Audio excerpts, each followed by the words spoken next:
আমি রাস্তার ডিসিপ্লিনটা আপনাদেরকে উদাহরণ দিয়ে বোঝানোর চেষ্টা করেছি।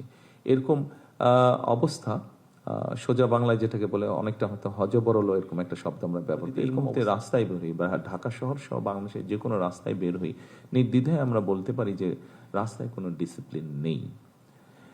উপস্থিতিবৃন্দ, একজন বিদেশি বিনিয়োগকারী যখন এয়ারপোর্টে নামবে, সে কিন্তু বাংলাদেশটি কেমন, বাংলাদেশে সে কতটুকু নিরাপদ, বা বাংলাদেশে কতটুকু সে কিভাবে চলতে পারবে, কিভাবে সে এখানে বিনিয়োগ সহ যে কোনো কাজ সহজভাবে করতে পারবে, এটি সে রাস্তায় বের হলেই বুঝতে পারবে যে বুদ্ধিমান লোক।